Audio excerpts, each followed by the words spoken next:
Hello, and thank you for joining me for game number 4, where we've got a new play-by-play. That's me! I'm Julian Pastry Time Car, and a new set of teams that are going to be taking to the Rift as Evil Genius Academy is taking on CLGA Academy. Crumbs, you're still here, thankfully. I am still here, and I hope you got to see what the action had in store today, because these teams came out ready to play. It was really fun. Yeah, it's been a pretty fun shift in the meta. Certainly some champions we're familiar with, certainly more of the aggression as well. So excited to see what these two teams have for us. As far as the teams themselves go, CLG Academy, Crumbs, I have some good news for CLG fans. They can only go up from here. Oh, that is true. Yeah, well, it was Deus and Win who were really exciting at last split, both in champion pool and performance. They were, I think, the standout players, and now the roster has a new coach as Exogen moved up to the LCS roster, and now you've got Moon, who was a former player both in Academy and the main team, so he should be well acquainted with what CLG is all about, and then just have his debut run at this roster that, like you said, can only go up from here. Yep, certainly has a good mind for the game, so we'll see what Moon can do as a player transitioning into coaching. On the other side for Evil Genius Academy, they have really just only improved. Brandini is now out of the team, and they'll have their choice depending on how the LCS team wants to be running with either Huni or Kumo, both of which are very well versed in playing well in the top lane. Kumo, of course, started in Academy before moving up to the LCS. And Huni, it doesn't really matter where you put Huni. If he's having a good day, he's going to be good. This is just unreal for me. Huni started the year with a breaking contract, $2.3 million, and now half a split later, he's starting in Academy for another team. Well, whatever the case, I'm fully expecting him to be delivering the same kind of someday performances of 2019. Anything else would be a disappointment for him, of a player of this caliber with a champion pool that thrives on destroying somebody that does not play unorthodox. I think that Huni is going to be an absolute monster on this team, and it works really well with Deftly and Matt to play weak side, and then you have Giyu and Anda that have been so strong, especially when they made it all the way to the finals run, that it's just a top side solo lane team for me from this point, and it's one that will do it very well. Yeah, I mean, Huni doesn't necessarily even have to play at peak form, given how well EGA looked as the finalist, coming off mostly the jungler and mid laner, as you mentioned. So, personally, excited to see those two in action again, especially with the jungle being a lot more aggressive these days. And honestly, just having Giyu play a full split. He played, like, not even a third, I think, of the possible games he could have played, and still he performed from that point, the point he joined, all the way to the end of the finals. Well, he's changed his hairstyle, so if he's like Samson, his power has only grown. Yeah, I think he's been, afflicted somewhat with quarantine hair, let's call it. You know, it grows out sometimes. They're open again. You can go get haircuts now. He doesn't have time for that. He's busy practicing. True. The gamer life. He's got to get good at games. All right, well, we'll see what happens here in Champs Select. We've got Jace and Karma already banned alongside Kalista. I like the Nidalee ban, and is probably one of the best Nidalees that NA has. You know, it's not a pick that is specifically tiered in the league that you're in. It's really like what kind of player you are, and Anda is definitely one of the best at that pick. So just getting rid of it flat out is a good sign for CLG that recognizes, hey, Anda's definitely going to be playing this, but one that makes me excited for what the future has for EG Academy, that now has Anda not only capable of playing these more enabling style junglers like the Elises and the Jarvans, but ones that will make him the carry of the team. Yeah, he's kind of slowly proving that he can do just about anything from the jungle, and I like the fact that the jungle kind of shifted towards, you know, Nidalee, Graves, which is also banned here, both on the CLG Academy side, with Syndra being the last ban here for EG. But just the idea of, like, a lot of, like, younger, like, more aggressive, like, maybe more fresher from solo queue style junglers, you know, often end up here in Academy. And those kind of players love to play these more aggressive style champions. So it's kind of fun to see the jungle shift towards maybe something which will favor these younger, more aggressive players in some cases. Although, of course, we're not going to see them this game. And, of course, Fragis will be playing Jarvan alongside the Draven here for Win, which is something we did see every now and then in spring. But yeah, that Varus you mentioned, kind of a curious first pick here.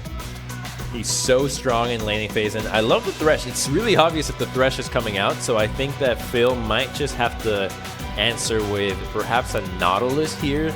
Already, you take Jarvan, Draven against a first pick Varus, you know what your game plan is, so quite telegraphed out of CLG, and EG can only respond in kind, so you'll take your jungler here, or you'll give us Ooh, Rumble. Huni's best pick? Oh, that's true. Already?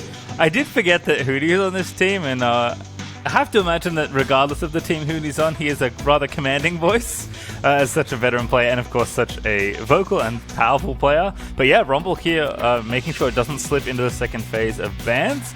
Certainly one of his best champions. The answer here, Leona on the other side, up against that Thresh that Matt picked already. Okay, so a very aggressive bottom lane for CLG. You know they're going to have to go in every time. And I mean, the Rumble can be a flex, as Giyu loves to play melee champions. It was only Zoe, the ranged pick that he had last split. So taking a Rumble, I think, can position him in the mid lane. We haven't seen it from him just yet, but who knows what this entire time in NA can do for him as a player, especially like you mentioned, he didn't play the whole split, so we don't know what Giyu can offer besides wanting to be somebody that initiates fights, and Rumble is that kind of pick when you're playing the mid lane. Yep, also Aurelia getting banned away, so clearly not wanting to give Giyu that champion, which he got oh so many times in playoffs especially. There's a Trundle ban here, so taking away one of the more different, less aggressive jungle options, but certainly still a premier jungler, and then LeBlanc was the fourth ban for EGA with one more to come. We'll see if they continue to target Tuesday here and give Giyu some extra room, as he is going to have to play blind, most likely, given where they're drafting from, and that's a very sensible ban, I think. Zoe, just something a lot of teams still don't want to play against. Still very strong, despite all the time that's passed since we last cast the Academy Crumbs. I love that Zoe is still making waves in summer. No one's still forgotten. It's like a day of special almost. He played like, I feel like 6 or 7 games of Ornn in a row when he debuted last spring. Apparently it's not shied away from the champion. I assume that's his, but we'll have to see. Yeah, it's still so good. I mean, LPL loves playing it, and the hard engage is really just built around taking down what Varus first pick has happened. So this is something that you'd probably let through in some scrims, right? You let the Varus go through and think, okay, how do we deal with it? Super hard engage. It's a poke pick, and it is definitely going to be the Rumble in the top lane for Huni. I'm already just very surprised that the pick that was essentially the pinnacle of the clutch gaming days, where Huni was just commanding so much respect out of his Rumble pick, is his debut Academy pick. I like that he's taking this very seriously and really wanted to crush this. Yeah, I mean, like you said, shades of Someday potentially when he played for 100 Thieves in Academy. Certainly a player that can take over a game. We'll see how it does alongside the Lee Sin and the Azir that EG finished their draft with. And then last pick Galio here for Tuesday, it looks like. So certainly a champion I have been seeing a little bit more of. Not the high damage mid laners that you do see sometimes, but certainly a champion that can be very good, especially with, the kind of comp they've drafted. Like, I think if CLG are going to do kind of anything, it's going to be, playing this sort of very powerful style where you just have Jarvan, you have Ornn, and you have the ability to initiate with your Galio as well. It's a dunk party. I love it, right? A team that needed so much from the last split, just coming into it like, guys, ease of execution. Make it super simple. You know what you need to do. Every champion can engage. So this is a really good idea for them. They also have some decent scaling there with the Ornn. The Galio does a bit of damage, but he can help with the rest of the lineup, right? He has that shield now, so he actually is a lot stronger than he was before. So as long as they can get the Draven going, this comp can really snowball out of control because there's just no way to disengage from so many angles. Yeah, certainly looking forward to seeing how it all shakes out. I'm kind of curious to see Giyu's champion here, though. Azir, not something we saw from him that often, but we'll see if he can perform there in the mid lane. We are going to step away to build up the game delay, but when we come back, we'll have the game right from the start.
Tell me where do I go?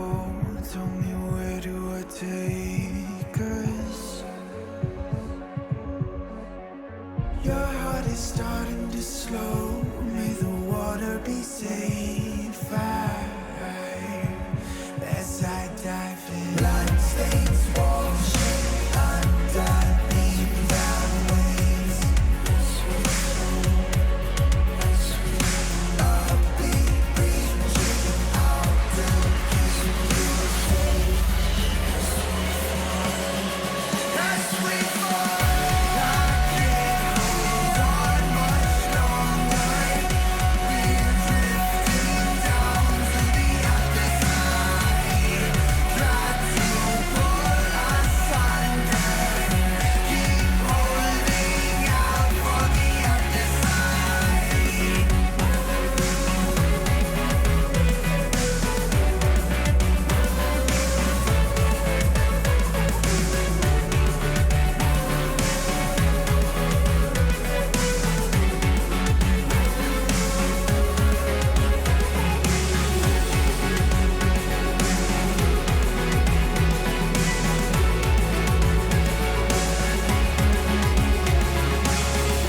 Tell me where do I go? Tell me where do I take? Where do I go? Tell me where do I take? The heart is starting to slow. May the water be safe. As I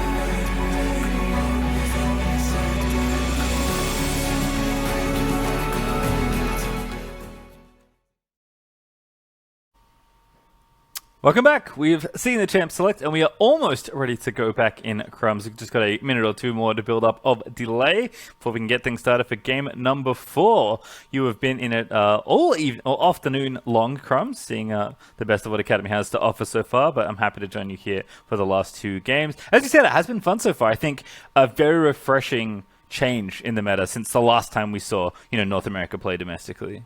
It has been completely. The jungle pool has shifted, and now we have so much variety. The floodgates of the champion pools have been open. That's really what happened in the offseason, which is really exciting because towards the end of the splits, one always feels like the meta is kind of decided and people are always playing the same thing. But now it's wide open again, and I just hope that teams can continue to emulate what is the best leagues right now, which is the LPL and the LEC, and then take that inspiration to say, no, we don't have to play the meta. We just have to learn fundamentals, and then we can play whatever we want as long as we're good at it. Yep, and I think for CLG, we'll see if this does work out for them. This is not something we may have typically picked given the current state of League, but certainly something that CLG are very comfortable playing. Extremely teamfight heavy, very solid lanes.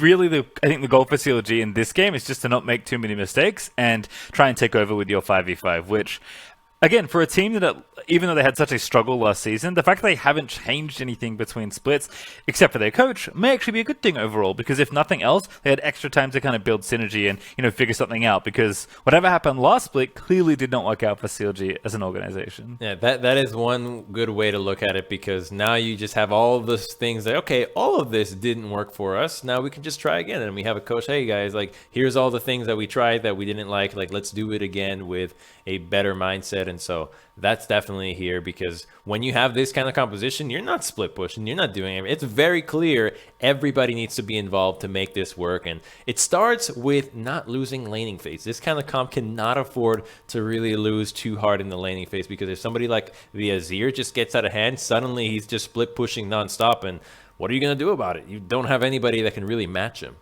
And I do think with the way 100 Thieves have set up their lanes, it might actually be quite tricky for CLG to not fall too far behind in the early game. Azir kind of splits a lot of lanes, but maybe won't take over. But if Ander has anything to do with that on the Trundle, maybe it gets a bit different. Bottom lane could potentially go either way, but that with something like a first pick Varus, they're looking to get really aggressive with Matt and Deftly. And Huni's Huni, right? It doesn't really matter what the matchup is. He is playing Rumble, one of his, if not his most played champion. And Deus is back on Ornn, which is a champion we know he likes, but I don't know. My first game back in Academy, not sure I'm too happy to be playing up against Huni in the top lane, but that is the mission for Deus today. Do not get Huni'd in your first game of the split. But everybody that plays against Huni's Rumble gets Huni. Exactly. Alrighty, it's tough. We'll see how it all shakes out here. as the teams do move out onto Summoner's Rift. 30 seconds. Looks like everyone's Big thing's going to be the bottom lane because you have the Draven. You obviously want to cash him out, but if Anda can get into that lane and get a counter gank going, if the Varus gets ahead of the Draven, it is just as bad as if the Draven got ahead there. So it's going to be a very volatile matchup, and I think that both junglers will likely just try to start topside and finish bottom and make sure that they can protect either side from getting first blooded. Yep, and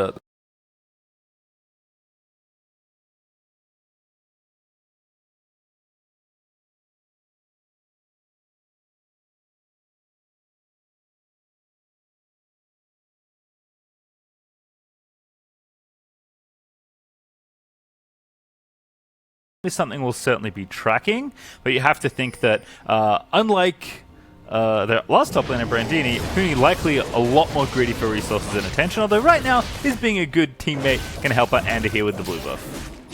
Actually, he could be a better teammate if Anda shields him, and then you have Rumble tank the initial hits of the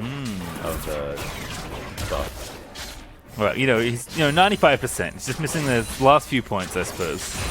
You are certainly right, though, that Wind, a player I think we will be tracking through a lot of this split. Deus was kind of the talk of a lot of CLG's side, because he was one of the few players seemingly getting things done. But Wind, by the end of the split especially, was looking pretty good, and his Draven is a pick that he is certainly well known for. So it's already a volatile matchup. You know that Deathly Man often get a lot of attention from their team, especially as the game gets pushed a little further into the mid-game. So you do have to get things done here on the Draven, as things at least look like they're going decently well in the opening stages. They get a ton of attention, and this is why this lineup is so powerful. You can play Varus Thresh with all the help in the world and still be super impactful, whether it's your roams, getting those experience leads and then hitting those level 6 spikes and instantly engaging, or just playing weak side entirely. They can be left alone and they'll still be just as useful later in the game. I mean, this is the 2v2 that was chosen in blind picks when the current LPL champions have to play. Like, this is just the strongest 2v2 you can take right now in the game. Right now it does seem like definitely hanging back, but they'll be just fine here as it all unfolds. Early jungle action for Frygis moving towards Anda here and towards that Raptor camp. It's going to spot him by the looks of things. Good hook there. Ooh, I thought that was going to hit Wind, but just barely clips the front minion there. Looks like it, and he's kind of getting low, but luckily his Jarvan is on his side of the map, so he can feel comfortable going for this, and Lee's going to be pathing to the top side, so it's a good timing for a reset. How much gold he has, we do not know. Maybe he'll go back and get that coal, which seems to be very common here with a lot of ADs. Yep, again, to be a little bit greedy. Draven really just needs gold more than anything else. It doesn't matter if he gets it quickly or slowly, as long as he gets it. And continues to build up those stacks. Frygis trying something there in the bot lane, but not able to connect onto Deathly or Matt. Very tough to gank this lane, I think, as well. Varus, of course, doesn't have any way to move himself, but with the flash on the cleanse, Deathly's going to feel pretty safe. And with Matt having his flash, exhaust, and lantern all available, really tough without a very well orchestrated maneuver to take down either of these champions. That might actually hurt CLG's bottom lane more than it helped. They could have had a good recall to get back into the lane without missing a whole lot, but now they're back into this lane with a Varus that still has 2 corrupting flash potions, still 2 biscuits, is doing really well for himself. But on the flip side, Gragas does a good job of smelling when there's potential danger up here, but he's really strong right now. Ooh, Deus does get the knockup. Frygis in there. Anda, you're going to be the first blood. No, it's Anda that grabs it instead. Huni now in a 1v2, but not really feeling pressure at all. That was really quick from Anda to figure out, hey, you know what? He's really low. I can just take him out, and that is really worth it, right? You get the first blood, and now you can continue to have Deus take the Huni punishment up here. So he walks by the ward. Frygis is already here, but he is a little bit lower. And it'll actually end up being Deus who makes the big play here with the eat. Note how Anda ends up flashing into the knockup still, but then with quick fingers gets first blood. Yeah, Resonating Strike came back up just in time, it seemed like, and was able to grab it. And of course, we set up the whole narrative terms of Anda and Giyu teaming up together, making stuff happen. And what happens? Anda's first gank is towards the top side of the map, and Huni's pushed up to get aggressive. And it's funny, because I somehow forgot when we talked about Sunday and how much he did for that 100 Thieves team, essentially carrying them to a championship, not on his own completely, but certainly bearing the majority of that weight. Wait a minute. The second guy we always talked about was Ander. He was the one ganking for Sunday. Yeah, wait a minute. Is Anda the most spoiled Academy jungler of all time? You have Huni and Someday playing for you? I think so. I'm certainly smart enough to know that if I have that player of that caliber, I need to go gank their lane. So at least showing the early pressure, was able to get first blood. Off to a good start here for EG as they're up about 800 gold. You know, that actually might just make a really strong case for Anda to be one of the junglers that would be best suited for moving up to the LCS. And you have these players that do command that attention and can carry games from it. Well, why not work with the guy that's got a proven track record, at least of it working once with Someday? And if he can pull it off here with Huni, then he's definitely making a strong case for himself for being a player that can work with solo lanes that carry. Yep, I think, you know, this whole year will be a good addition to his total body of work, I think, for Ender. Had a great spring, certainly off to a good start here in summer, and is a player that, you know, wasn't on a roster when spring started in LCS or Academy. You know, came into EG when their original jungler plans did not work out due to visa issues, and has been, you know, towards the top half of the league, if not higher, in junglers in academies. So certainly has been exceptional and has not seemingly slowed down as the Mountain Drake will be taken here by Evil Geniuses. Just seems like full control early on here for EG. Every lane is pushing, every lane's feeling comfortable, every lane actually has a lead, and is going to extend that lead for his team by grabbing the first Drake as well. So we expected with the lanes, it was going to be rough for CLG, and so EG continued to take advantage of it. Jarvan is already set behind, so Anda's having a level lead over him, and he's already taken a buff as well, setting a vision for the bottom lane. So this is all he needs to do, continue to keep down the Jarvan so that he can't gank, and you'll count on your lanes to generate their leads on their own. And once those leads are sufficiently large, then you can start grouping and even playing a little bit into CLG's attempt to try to engage against you, because you'll just have that much stronger of a lead. This is going to be a dirty Q. Don't take that. Yeah. Phil already covered that one, and has the discipline to not charge in there. Although it initially looked good, he's actually still a level ahead of Fragus, although I imagine that will even out relatively shortly. There's always the Gal. You cannot forget the Gal. That'll always come in to ruin your day with that shield. Right now, Tuesday's just kind of busy farming. Down about 10 CS there in that lane. So kind of tough for Gallia to get out of the lane when Azir's going to constantly be pushing you in. And again, kind of the same story here in bottom lane and of course in top lane. Although I don't think I had to mention top lane for you to know that. Huni's playing Rumble. Of course the enemy's at their turret. Oh, he's almost looking for the opportunities to cheeky. Nice ult by Matt. Good combo as well. Phil goes in and he just has to commit. But the damage is pretty big. It's still enough. And able to get the kill again. Definitely with a big Q there to set it up. And works out very nicely after that initial Varus ulti. Huni TP'd as well. I think he used the equalizer on the wave and actually just made his way back into the bottom lane, who's going to continue to pressure out Fragus. He doesn't have flash. Yeah, Huni going back in, does dodge the flag and drag though from Fragus, but they went for the extended dive instead of these plates. They will get a couple here. Could shove there for Giyu. Going to force Tuesday right out of his own jungle. So again, the EG team still in the sync. Yeah, they are really punishing this bottom lane. They had that TP.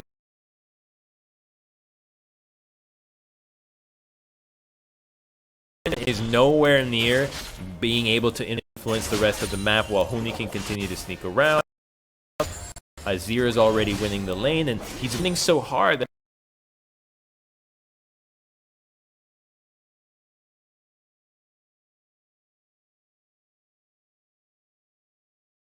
range. So you can keep him down and prevent him from ulting away. And without that, the strength that CLG was counting on of being grouped and then just having that wombo combo is just being individual pieces that don't really amount to much on their own. Yep. Always tough to roam against EG. If there's anything we learned from spring is that they're very quick to move together as a team and call through action. I think with Huni in this lineup, that doesn't seem too surprising. Also like what they've done here, just keeping Huni down in the 1v2 and just committing to the swap for this Herald potentially. Rumble's already very good in a 1v2. Huni clearly not too worried in that situation. This does at least give them the initial initiative up here in the top lane, although it does seem like EG are not pulling the trigger on the early Herald. They're just going to wait around and see what happens. Hook there onto Deus, but it's a bait. Here's Fragus and Phil, but No one's going in. The box is down, and Anda is going to spot out alongside that ward the squad that was coming in as Deus tried to lure EG in. They already got the Ornn ultimate. That's a big deal if they want to fight for this Herald. Anda is already at the river, and Azir has priority. And look at Huni. He's already moving away from bot lane into the mid lane. So if EG wants to take this Herald, it's so easy for them. There's no way for CLG to contest, and Huni can just roam back to the bot lane and make sure that he doesn't miss out on anything. It looks like he's even thinking about taking a fight with Win, but we'll just opt for the wave instead. Yep. Good hook again from Matt. Phil did miss his into play, and Anda somehow misses that Q. But here comes the Ornn ulti. The combo is good. Knocks up to his Gyu though, but Gallia ulti after Fracas, and that's good enough for a kill. Phil going to take out definitely. Maybe one more here. The damage is good as Gyu getting him so low alongside Anda, but now he's trapped in and amongst the rest of CLG. Anda he's trying to save his teammates. He is going to get one. The hook lands is going to save Gyu. He's still alive. The Azir will finally be felled by Tuesday, and Huni is just barely too late to turn this fight around, but he's maybe going for it. Yep, over the wall he goes. Looking for Deus. Good play there as well. Matt is just on fire today. And Tuesday is going to try and take one down, but Huni says, not today. Wow, so CLG did find the avenue of taking that fight. When Huni roamed back down, they knew they could actually take on the 4-on-4, and that's what they did. They had the Wombo combo there. Jarvan with Gallia is a combo that ever since Gallia got reworked, people were playing. It's just so strong at engaging, and it became brutal for the Varus. It's exactly what the comp was built to do, and we saw it right here. Yeah, looking good. Lead there still for EG. They're up about 1,500 gold or so. It's harder to add the numbers now that you have the tally changing so quickly. I'm getting used. I have to get used to it. Math was never my strong suit, so more numbers sadly do not help me specifically. But Drake is up here. That one I can certainly figure out. And looks like CLG might be entertaining a take on this objective, but not going to look for it just yet here. Again, EG quick to maneuver around this objective, and Huni is like disgustingly powerful for 13 minutes in. You know, Sork shoots Leandries and almost has his ulti back up at level 9. Like, taking a fight with this Rumble in the area doesn't seem good, but Deus is coming in. Drake already goes down. Hook lands there for Matt in onto Tuesday. Definitely rides the lantern out. And now everyone's just escaping. Gyu dashes over. Gyu falls in with a safeguard, and that's an easy take of the Drake. They don't want to play into CLG's strengths right now. It's very clear CLG now figured out, hey, yeah, this comp is definitely pretty strong at engaging. Let's just take as many fights as possible now that we have the items we want. And EG quick to disengage. They're happy with the objective. There's no need to take that fight if it's not on their terms, if it's not for anything. If they were to take in that, it would just be to say, yeah, we think we're stronger than you, but it is an unnecessary risk with nothing to gain for it besides just trying to outplay your opponent and get a few kills. So they'll be happy to just reset this and are on track for a very early Dragon Soul if they can secure the next one. Yeah, 2 already with the Ocean Rift and Soul being the flavor of this particular rift. Deus did also burn his TP looking for that fight around the Drake pit, but was unable to grab it. So there's another reset here. EG just continuing to play, you know, very clean League of Legends here for the first 14. But turret plating is going to fall. There's still a tower that EG want to grab if they want to equalize as far as that objective goes, but it doesn't seem to be in too big of a rush with those Drakes snowballing. There is also still a Draven with blue blades. He has yet to catch those in. Yep. Got that one from Papa Smithy. That's a good one. I was waiting for the time, but I just remembered when I saw it now. That's exactly it. And that is, you know, I said that Draven does need to get gold. That's really his primary objective. I think both, like, as character motivation and, like, when you're playing this champion motivation. But yeah, when you don't get kills, you do not get that cash in. So all that favor that Wind has built up, not amounting to a full item at least so far, versus the early calling and the Umbral Glaive already finished for Deathly, feeling very comfy here in this 2v2. It might be a 3v3 in short order. Both junglers currently on this side of the map. It's very tempting for Anda to also want to kill the Draven because on the one side he wants to cash in, but if you can take him out, you're getting rid of artificial money that could have been in his pocket. So it's really a matter of We're getting this fight going into the bottom lane. CLG, look at how much they wanted. They are really positioning themselves to get this fight. Even a TP is coming out. Yeah, actually committing for the counter engage here. Double TP. Here comes Giyu as well. Huni's already here. The equalizer's ready. Gonna lay it down. CLG know they have to fight. Definitely the target. Fragget's gonna take him down. But Fragget now is gonna be felled, but it's taking a little while longer than they'd like. Burning down Huni will finally fall. But just the one kill here, a 1-for-1 trade, and 2 TPs committed for EG. CLG get away pretty nicely there. They don't get to catch the Draven in, though, so they're still going to lose out on this power. They're going to look for an engage, but these targets are very quick to disengage. Ooh, Phil, I think if he landed that, it might have cost him his life. It may have been worth the follow-up engage. Instead, EG do retreat. CLG at least keep their tower alive in bottom lane. But lots of cooldowns being traded there for only a kill on either side. You can see the teams being very cautious about how they approach these engagements. Especially when you can see just how far back he's playing. He knows he's got a target on his head and he needs to cash in. If that blade, that whirling death would have killed the Varus, that would have been such a huge swing for CLG. The Draven would have been in a really strong position to take down a lot of champions that are just not going to be able to deal with him the later the game goes on. There's no tanks to just run at him or bruisers to gun him down. It's really only the Rumble and the Azir that will be able to do that much work to him from afar. You know, the Varus is good at poking, but he's the easiest target to engage upon on this EG lineup. Yeah, win with the Bloodthirst to finish now as well, alongside that Serrated Jerk. So building up items, despite not getting the cash in just yet, but at least he's holding on to his investment. You know, Crumbs hasn't lost his portfolio in the river or something yet. Still got it all intact, but he's going to want to get that gold sooner rather than later. Huni now level 2 though. So that next equalizer, maybe even stronger in the next team fight that comes up, certainly cannot discount the total power that EG have still managed to build with their 800-ish gold lead. And this lead will turn into a big dragon lead in 30 seconds if they can get this fight. Huni's already moving down, and Deus might have his teleport up by the time this fight happens, but it looks like we're going to get a fight long before it, as Fragus is looking for an engage, and lucky for him that didn't connect, because they would have been outnumbered and in a big manner there. Without Ornn, this fight does not look as clean as the previous ones have. Yeah, I mean, Matt was certainly looking for a hook there, but maybe was a bit too far forward. Fragus, though, certainly did not actually want to connect there. So EG, as you mentioned, are going to group together. Very clean timing on this Drake. Deus' TP not up quite yet, but it won't be that far away.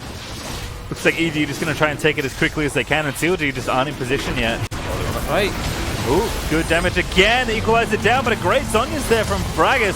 Breaks that stopwatch to turn the fight around. Now Ander going to be the target. The Ornn not quite enough to really get the fight going. Great box there from Matt. Is going to force the flash out of Phil, and here comes Huni. Already burned his ultimate, though. He's cut off from the rest of his team. Got to be careful. Deus going to find the knockup. Matt still looking vulnerable in the front lines. Giyu with a good push, but Fragus manages to get through it with the ulti, and will get the kill, but that's definitely low in the back lines as Wind still trying to find that cash in. Finally going to get that gold as Ander, he grabs the double, but it's not enough. A 4-for-2 team fight victory for CLG. 737 extra gold just went into Wind's pocket, and they actually win the fight, take the dragon. That is a ginormous swing for CLG here. If it's not for gold, it's for momentum, and it all started with such a heavy commitment of abilities onto the Jarvan. I suppose nobody checked that there was a stopwatch on him, because he got the Rumble ultimate right away, the Varus ultimate too. There was just no way of having the lockdown and damage that this composition really needs when CLG hard engages on you. So they had a few attempts at engaging that just went sideways, but they have so many tries with this composition that all it took was Fragus to go on just a hell-bent mission. I just need to get in. I don't care if I die. I need to find that ultimate. So let's start on how this fight went down. So they clear out that control ward, and this is it, right? You have the Varus ultimate, and then you throw the equalizer. 2 big ultimates already used that amount to nothing here for EG, and then CLG can continue to engage, but the main combo has yet to be used. It's the Jarvan ultimate with Galio, and even though he's really low, he's still in the control ward through most of this time, so he finally exits and sees the opportunity. 2 carries grouped up, my time to shine. I learned something new about Jarvan today. I did not know he was unstoppable during his ultimate, but he is, and that was exactly the thing that let that all happen. Beautifully played team fight there by CLG.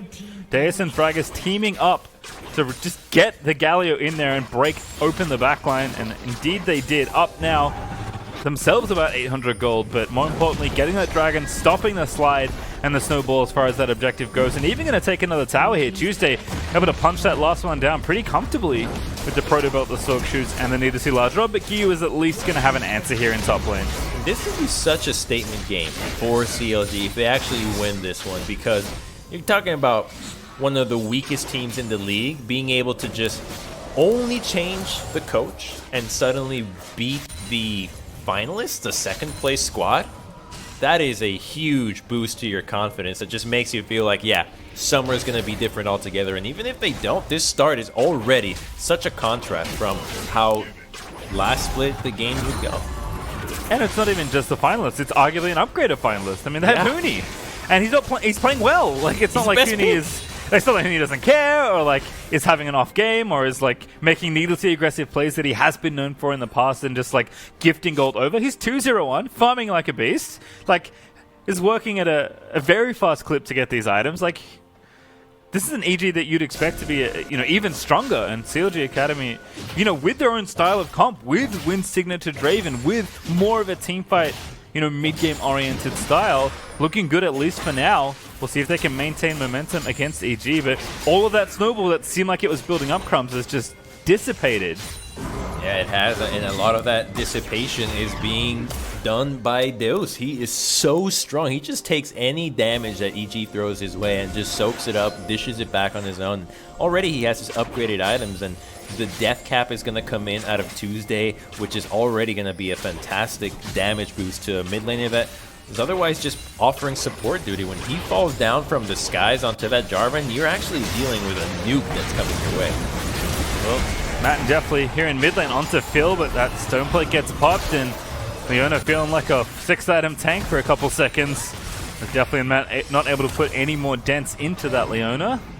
EG continuing to stay grouped up here. They do need to break down a little bit more territory. Gyu did at least get the top tower trade for the bottom one, but mid, of course, is always the primary prize when it comes to breaking open those outer ring of turrets. But CLG are defending appropriately, as ulti there is going to land, but grabbed it in onto Phil once again, who's now caught out without the stone plate, but no damage heal there to follow up. Huni going to look for Tuesday, but he's going to heal out of there, and they're going to find it. Doesn't have ulti though, can't really pursue.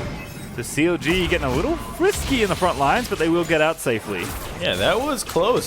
Surprised that Anda missed that Q again. It's been a few times where he missed that kick Q combo that could have actually netted a few kills over the course of this game. So that being one of them, or at least a flash out of Phil that could have made a big difference, as Dragon is coming up in 30 seconds. So we'll see if that plays into this next fight, but CLG already having the death cap completed on Galio. Giant spike out of them. You've got stone plates all around. Youmuu's Ghost Blade. If I'm EG, I'm thinking this might not be the best time to go for a dragon fight, actually. That 5v5 is really scary, and just taking it on without any initial poke or any certainty that you're going to get the right fight you want might just mean you should look for something else. So they're going to take control over the river first and try to get that initial pick. They already have the wards.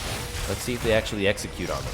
Yeah, CLG starting pretty aggressively. What an ult there from Fraggus. Here comes the Orn Horn. Galio's in there as well. What a beautiful wombo by CLG Academy, but somehow it's only one death, but it is a big death. Huni does use his ulti, but will fall here. Phil is low. Gyu tried to find the flank, but CLG up a man as they look to play for this next Drake. That's what I'm talking about. They are so fast with the engage, and they did everything they could to take down Definitely. They got his flash, which means next time they do this, it is going to be really tough for him to survive.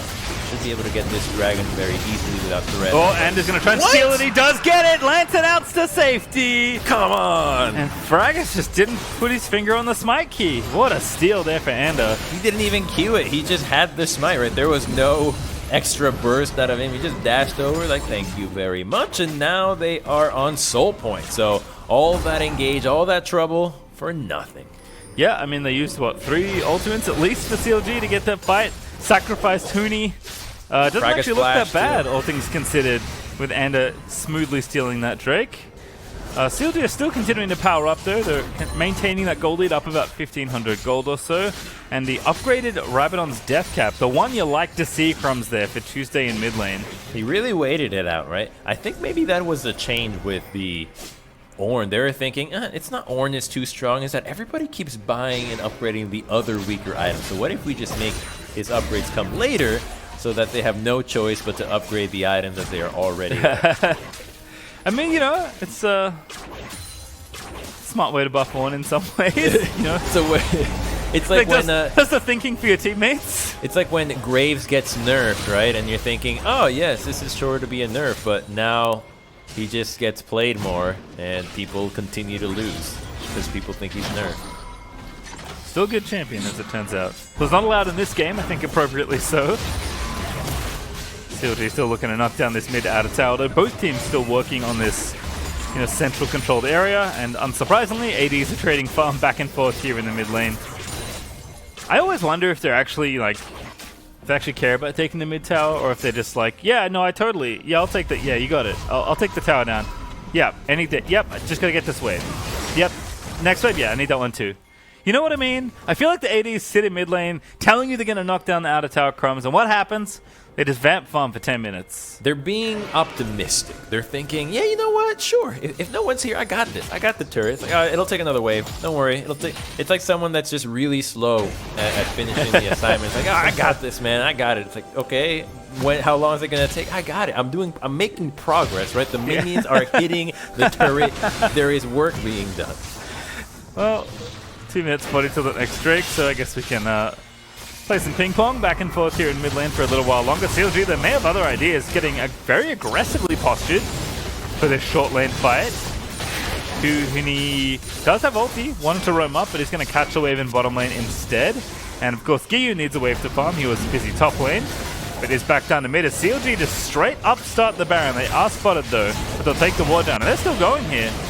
Fracas can't tank this. He is not the one that has the extra tankiness and regeneration, so they can go for this. Here comes the TP. CLG is just going to engage on this right away. They don't care for the Baron. They want to fight. Yeah, this is smart. CLG forcing the issue here for EG, but EG have that equalizer ready. If Huni can find the angle, Fracas, though, going to get himself stunned up. No stasis this time. Gets pushed out and killed by Giyu. And now it's a 4v5 in the wrong direction for CLG. It was a throw, Pastry. Oh, taunt there. Huni, maybe a little too low, does die. Phil also going to get knocked down by Ander, but the Stoneplate's keeping him alive for a little while longer. Giga, though, going to shut down any pretense of that support living. And the hook lands. What a beautiful one onto Wind. Cannot connect to a good QSS there from the Draven as Deus back in onto Ander. Wind is powerful enough either he can fight if the fights are small enough. Tuesday back around with the death cap, takes down the jungler, so now nobody can get the Baron, and Wind, now he's in the front line trying to take down the Azir, but he's going to get so low as Giyu's able to grab that kill, but he falls to Tuesday.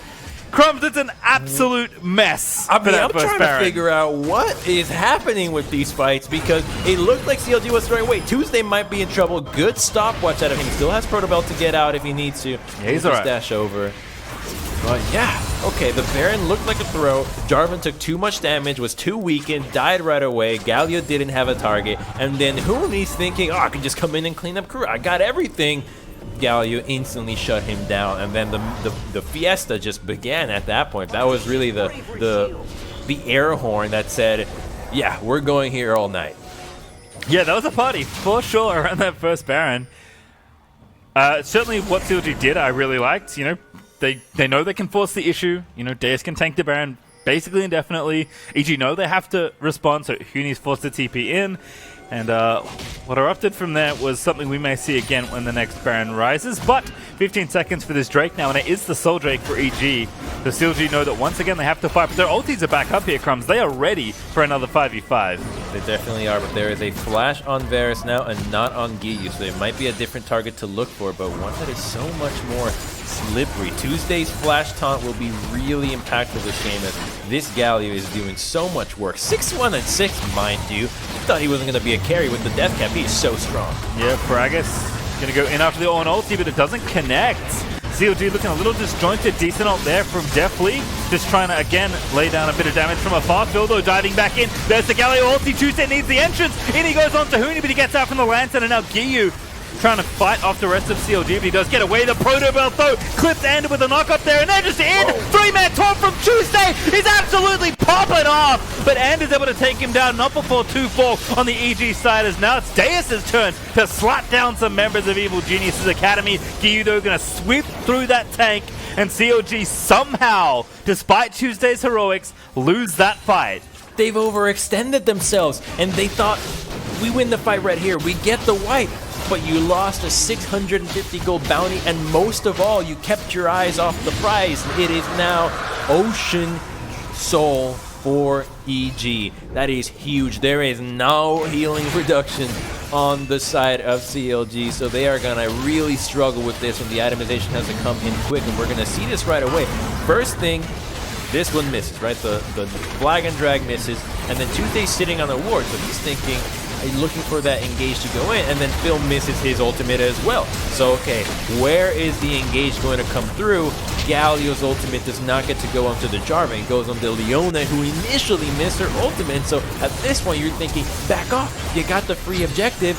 Tuesday got so much work done. A dash out would have been amazing, but he wants the glory. He wants the gold, and so does Deus, who ends up thinking that he's got it all, but ends up taking too much damage from the poke, and he with a very nice drive-by to seal the deal and get another 700 gold in his pocket. I feel like I watched that replay back again, Crumbs, and I just saw Wind not auto-attack something for like 15 seconds because there was no way for him to get through after all the diving that happened from the rest of CLG, so not able to convert despite the very committed engage there from Tuesday and friends. Those fights are like a Pollock painting. Every time you look at them, you just see something different. Like, whoa, I didn't see that before.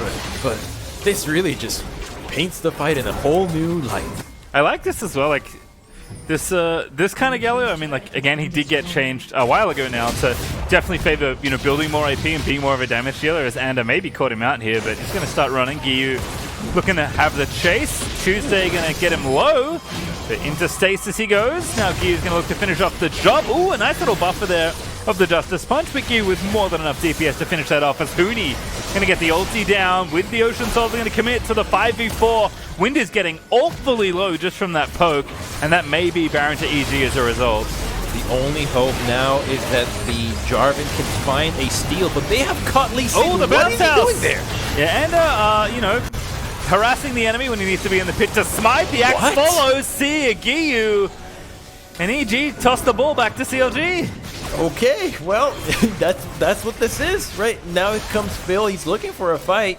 Jarvan, the Galio is going to be up in 15, so they can just wait out the death timer, get the TP, and get the fight they want. Rumble still doesn't have equalizer, so this should be CLG's Baron, unless Deathly can have a great ultimate and they can take a good fight here. We'll see where Tuesday TPs and what difference it makes for CLG. Yeah, I mean, no TP for Gyu, even though he's up in 20 seconds. Ander can't make it. Yeah, this TP just feels good from Tuesday to zone him out, get out of there. And that should be the Baron secured here, unless EG can somehow find their way in.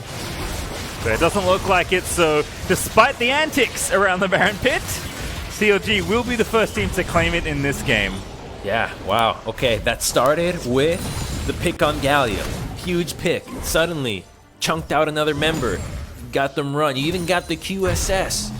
But then Anda, he dropped the ball there, getting caught out, greeting out for Wind. A lot of this game seems to be thinking so much about the kills. You gotta reel yourself back in from the objective. It's like those two are the opposite ends. Kill and objective, and the kills are just so tempting. Alright, well, we'll see what this Baron can do here for CLG. For now, it just seems like it's, delaying any further pressure that EG were putting on. At one point, it felt like they were looking to knock down the inhibitor tower there in mid, but they have been stifled in that journey, at least for now. Drake is up in 2 minutes 10. It will be Elder Dragon spawning. And CLG again know the importance of these objectives. Will be grouping once again to try and take a fight. Still haven't taken down this mid outer tower, but with the Baron buff, might not be too tricky of an objective to complete, but they are just getting pushed back here with Tuesday down to the bottom lane trying to catch a wave. Yes, he can ulti over. Yes, he's at the max range now for the ulti now that he's past level 16. But it does seem like CLG just trying to make as much space as they can from the bottom side of the map so they can make sure to take this Elder Dragon in a minute 30 or so. Yeah, but they need to make something happen with the Baron in the meantime as well. So Tuesday in the bottom lane is a good sign here. There's an opportunity for a dive. Fracas again, definitely though, takes the Lantern out. Giyu also going to zip out of the way, but I like that CLG, don't use any ultimates. They just poke around, they get some of the mobility out.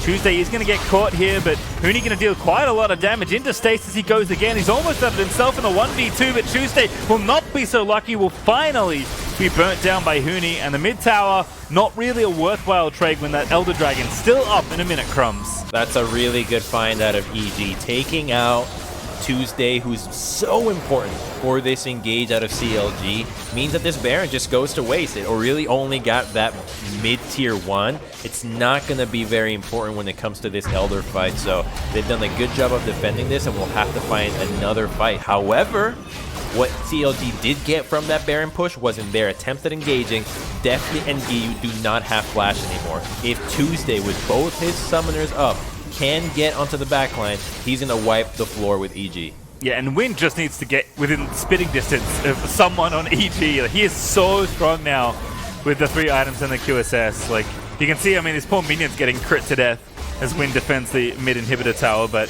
if he can get involved in the fight, if CLG can complete the 5v5 teamfight picture, their next engagement should be a very straightforward one, but EG are going to make it anything but that as they look to fight for this Elder Dragon, up now in 5 seconds. Okay, so no team is going to just rush it right away. Not the objective to go for it. They're just going to group up, and we need to see Fracas go for it. He doesn't have Cataclysm just yet, so until that comes up, CLG won't look for a really great angle. Watch for Matt. He's very important here in his Lantern placement. If it is down, but they just found him. Oh, Fracas in there again, gets himself hooked, but here comes the Orn. Horn finds the full 5 knock-up, but nobody was there to follow up, and Fracas now going to get burnt down. He does die to Huni. No jungler for the Elder fight. You're going to dismiss Deus out of that fight. Good hook again from Matt. And now EG can just walk to the Dragon. Like, what can they do without their Jarvan? Wow, so without Jarvan, I don't think there's a way to steal this. You have to take a fight, so Tuesday's huge here. He's in. 3-man taunt. Gets the knock-up as well. The Proto Belt's in. He's going to try and do the damage. Matt will get burnt down by Wind in the front side.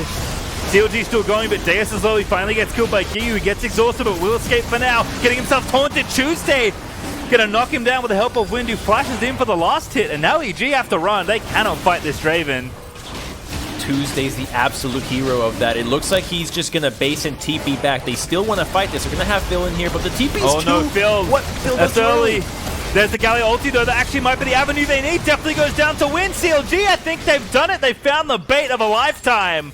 They will lose Phil, but I think it was worth it to get Tuesday in there. And it's still alive, though. Your jungler only now respawning and walking back down to the objective.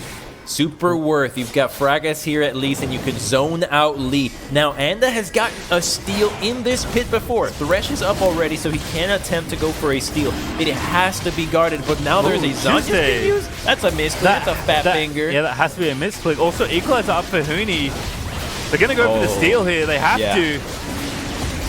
Gonna be close. There's the equalizer in. Gonna keep riding through. Hook lands. Anders in. He doesn't get it. Elder Dragon over to CLG. But can they win the subsequent fight? Deus here again. He's TP'd into this fight. Tuesday, though, getting low. He's gonna get chased down by the Azir. But I think he's gonna turn it back around. There's the Elder burst, and Giyu falls down to that Galio. They're gonna keep trying to chase this on, though, but he's so tanky. 1v3, still not dead. No, definitely no chance. In fact, they've got no carries at all on this. Deus still living, still living, still living, still living as Matt finally is able to get the last hit. But Phil with the stone plate on, can he get out of there? No, the answer is not.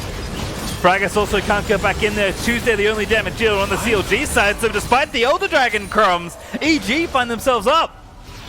These are elders that they are losing. These are not just meaningless deaths. That is a big deal. You only have 2 members left with it on CLG's side, so this game is going to continue to go on, Pastry, as now it's Baron that is going to be up in 8 seconds, and EG is primed to do it, but the members of CLG are going to be spawning back up again, and Tuesday has already proven to be a ginormous threat. With Elder behind him, it really shores up all the bursts that Galio has right now. He was unable to one-shot anybody before just by a sliver, but now anybody that gets near him, he's gonna just delete.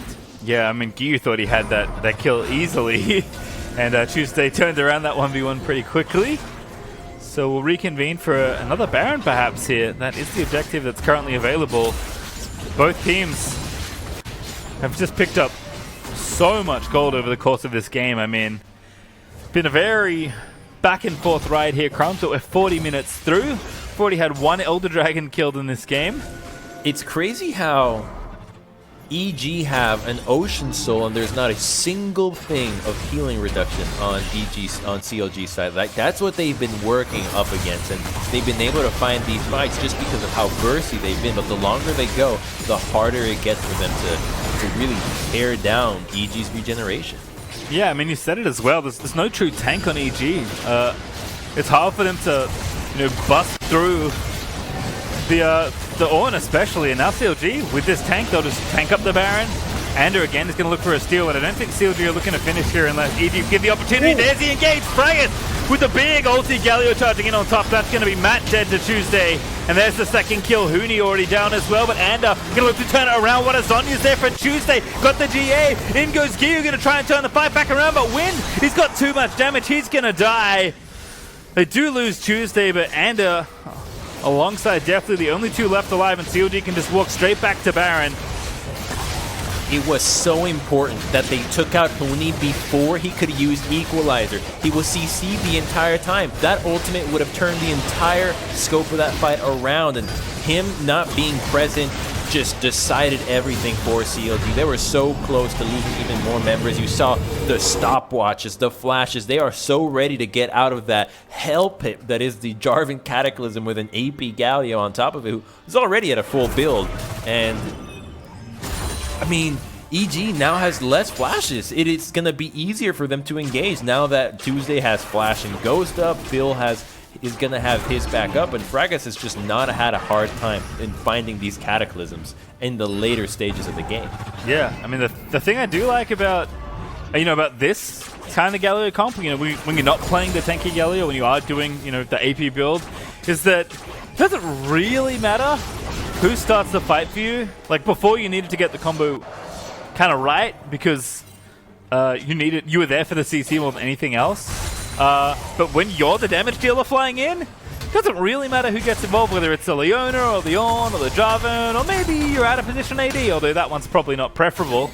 But as long as Tuesday gets into the backline and the rest of the team can follow up behind him, the team fight usually goes well from that point.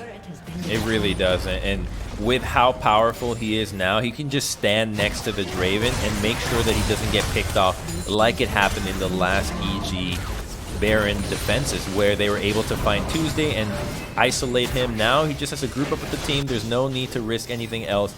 As long as he is present, the fight will go in their favor. And here comes the Varus ultimate, but he only gets a bit of poke. Yeah, Tuesday, taking some damage, but not too much.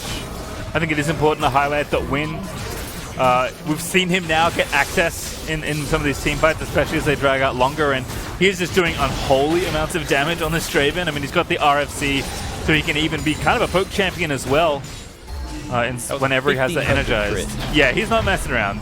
Draven, we talk a lot about Draven snowballing, and he certainly is that kind of champion, but the reason he's so good at snowballing is because of how well he scales once he builds up those items, and this is a very scary Draven to contend with, Crumbs, as Elder Dragon will be back up for the second time this game in 40 seconds. It's a great way to shore up Draven's weaknesses, which is someone runs at you, you don't really have a way of disengaging against them, especially against bruisers, but the enemy just doesn't have time to think about that when they are the ones being engaged upon the entire time. So the only trouble with having your Draven is over-engaging in a distance that Draven can't follow up. We've already seen it happen a few times before, but now CLG has the momentum in their direction. They've got the objectives, and they know not to overextend themselves as to not allow Wind an opportunity to auto anybody, because the second he does, there's just no member that can really withstand the damage that he's bringing, especially these carries. They might just get two-shot, actually. Yeah, it's starting to get tricky to see what kind of fight EG can look for. I mean, they are going to try, find the picks. They do throw the ult out onto Deus, but again, Ornn is not the target you're looking for. He's so tanky at this point in the game. And it just takes a little too long. Fragus again just dives in like recklessly. He just knows he has to get Tuesday involved. The exhaust is good from Matto, but Tuesday into stasis. Deus finds a 2-man knocker, but they still need to get the carries down here. Tuesday will get the first kill, but it's only the Thresh that dies, and now Deus is going to get low, but he's still alive, Crumbs! Wow. Phil and Deus barely escape, but the Dragon is up. CLG just having two different calls. Wind was halfway through the Elder Dragon when CLG chooses to engage. There's not going to be a lot of follow-up. Exactly what we were saying, that Wind needs to be in range of the targets that are being engaged upon. CLG made that mistake, and now, well, Tuesday TPs for another fight, but gets kicked.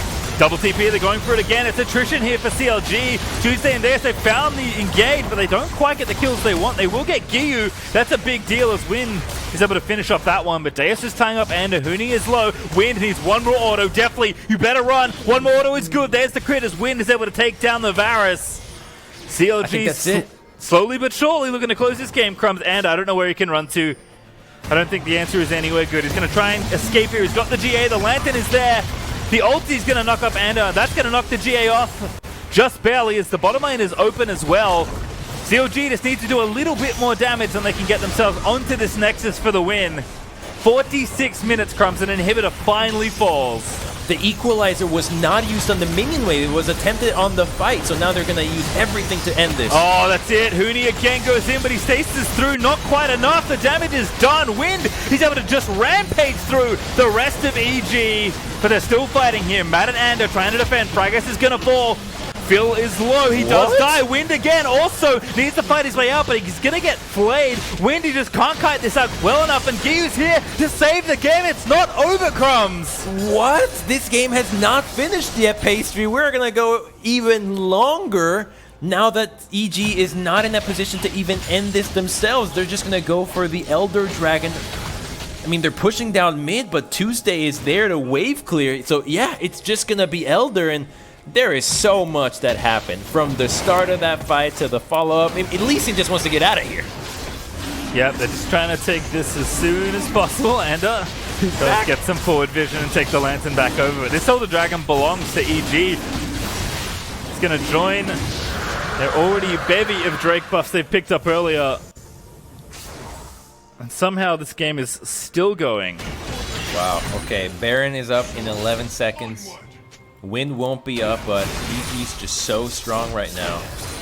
They're only able to, CLG was only able to take down one Nexus turret out of that push. Yep. Have no TPs either. I mean, realistically, the on TP is not going to be the backdoor you need. So they're going to have to play, you know, for this Baron, they're going to have to play for another 5v5. Both teams at this point, I mean, we're almost 48 minutes through this game. CLG still have the gold lead, by the way, but it just feels like at this juncture it doesn't matter. Wind also sold his boots for a Trinity Force, because that's how much money he has. A big thing that actually came into play in that game is the Lee Sin and the build. So, Death Dance, obviously super great item. Might be too great, really. But when you combine it with Lee, with Conqueror stacks, and the spell vamp that you get from your Safeguard Iron Will, he just becomes an absolute menace in a fight that is actually very hard to kill when no one has healing reduction. It is now that we finally get to see the Thornmail and the Bramble Vest out of the Jarvan and Ornn, but when it comes to the carries, they're not able to apply these grievous wounds onto him, and so Anda has just been able to survive so many fights. And keep in mind, he still has a freaking Ocean Soul on top of it, so he is very hard to kill, and even Deathly has one too, one Death Stand, so they are just playing to the soul win condition, and the fact that CLG's itemization is not cutting down that healing. Yeah, I mean, for now, CLG, with the Elder Dragon still up on EG, are not going to want to get anywhere near the 5v5 for now. But EG are going to press the issue here. Huni is busy contending with the super minions. Rumble's quite good at pushing those waves, especially given how many items Huni has. In fact, everyone is pretty much maxed at this point, with the exception of Deathly. But EG now going to look to try and knock down inhibitors of their own. See how much damage they can get done with this Baron buff they just got. Okay, so at least the tier 2 down here. The siege is going to be a little rough for them, since CLG can always threaten that strong of an engage if CLG split up. Now, Huni is by himself, but it'd be kind of foolish to commit so many ultimates to go on there, because as long as he gets on the equalizer, he'll do his job and the rest of the team can collapse. So EG will have to be very patient here. And this is the wave that they find a few little autos, but they'll let the cannon do most of the work. That very trusty minion. Everyone is smartly staying away from Wind. I think Wind landed one auto onto Gyu and took about 40% of his health away. So definitely want to steer clear of the Draven unless you can engage on him. But Inhibitor Tower does fall here in mid lane. Now it's just a little bit of more work with this Baron, although EG have the buff for a little while longer. Those cannon minions are really the heroes of this EG push, because if it was anything in a closer range, CLG would have no problems hesitating to engage. And looks like those cannon minions are a little bit distracted from the other waves, but they'll just do their work right as they are instructed to do. And EG is having a really solid push. Now that you got the mid lane down, this is the last stand for CLG. You don't want to be losing a second inhibitor at this point without even taking a fight. And if EG funnels entirely in that side is when it'll be their best chance to actually get the fight, because any other moment it becomes really difficult when the fight can be spread away from the bottom lane and into that little lane corridor into the blue buff. Yeah, I think EG kind of proceeding with caution here for this next siege. They took the easy, the easy inhibitor, the one in mid, but they do need to do a little bit more here if they're trying to break open the base. But as you mentioned, Crumbs, it does feel like CLG's time to look for an engage. Elder Dragon, of course, is no longer on EG, so the fights will feel a bit more fair.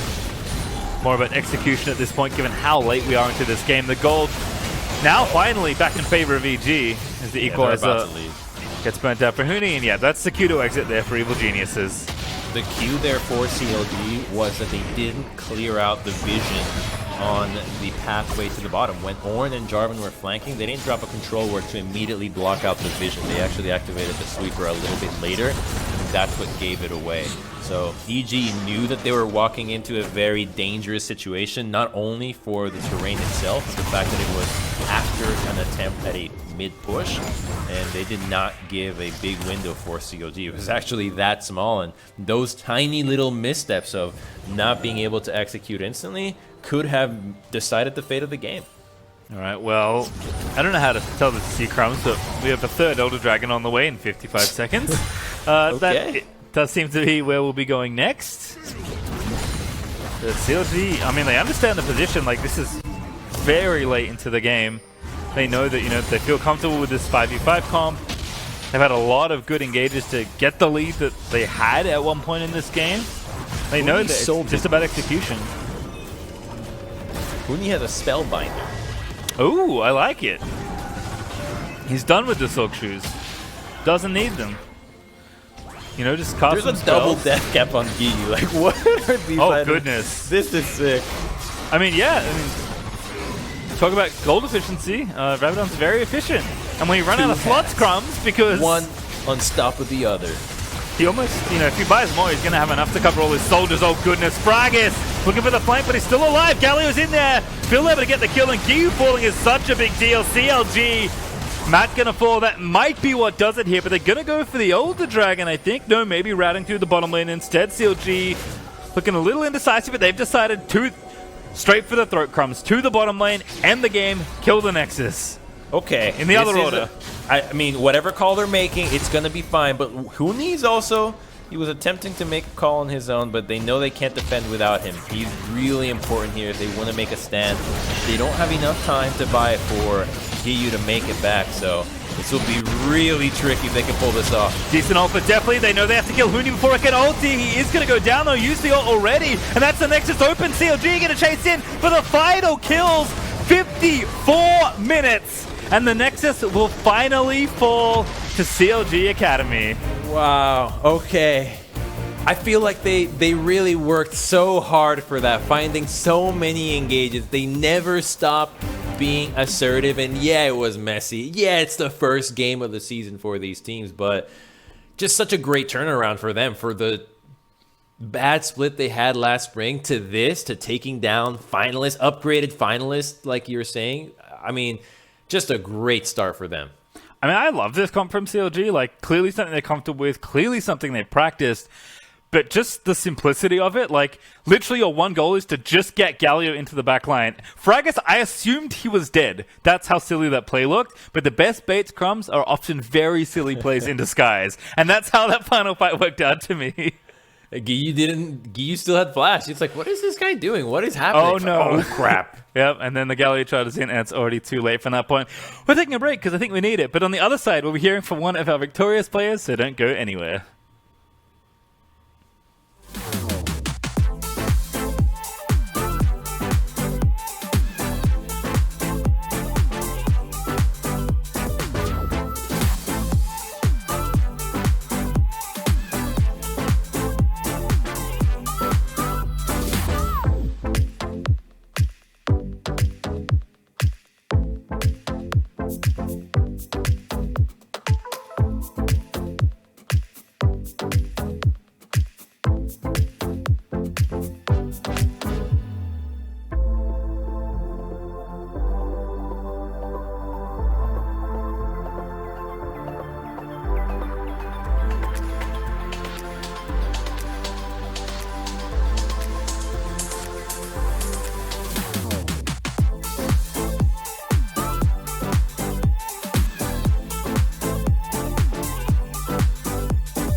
Welcome back. I am joined by Deus, the top laner of CLG Academy, and one game, one victory, but it only took 54 minutes to finish that off.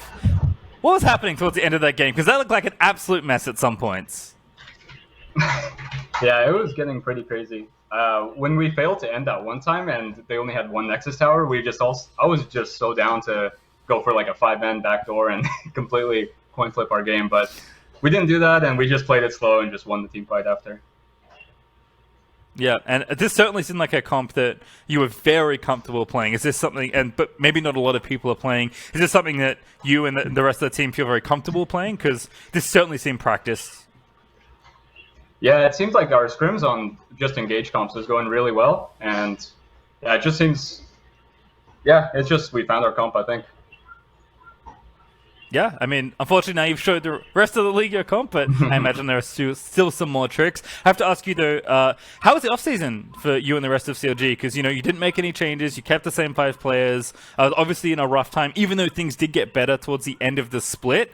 Can you describe like what you went through yourself or as a team to kind of prepare for this summer? I think everyone just focused on their little individual things that they can do better, and everyone just shored up the weaknesses in their gameplay, and this season's looking good for us. Yeah, do you think something kind of clicked towards the end of the season, or is it like a refocus in draft? Like, I mean, how's your new coach going? Because you have a new coach as well, Moon. How has he been as kind of a player transitioning to a coaching role? He's very easy to work with. He has a lot of good ideas about the game, and he kind of understands how we play and picks us good comps that match our styles as players. Yeah, and it's funny because, you know, your style, I feel like towards the end of the split was Cassiopeia top, gangplank, like hard carrying from the top lane. But of course, you're back on, which is something you also played a lot in the early start of spring. How are you feeling about your individual play from spring and also, you know, starting off the summer? Because for my money, I think you played exceptionally well despite, you know, how much of a struggle it was at times for the team. Yeah, I was shying away from Ornn near the end of the split. I was big on Ornn at the start of spring, and then we were just losing games over and over. I was like, I need to carry some games on a different champion. But now I'm back to Ornn, and the team's looking good around Ornn, so I'm down for sure. Yeah, certainly so far so good. Congratulations on your first win, and good luck with the rest of the split. It's early days, of course. Thank you so much for joining me. We still have one more game cooking, though, before we call it an evening, as Golden Guardians Academy and Dignitas Academy face off.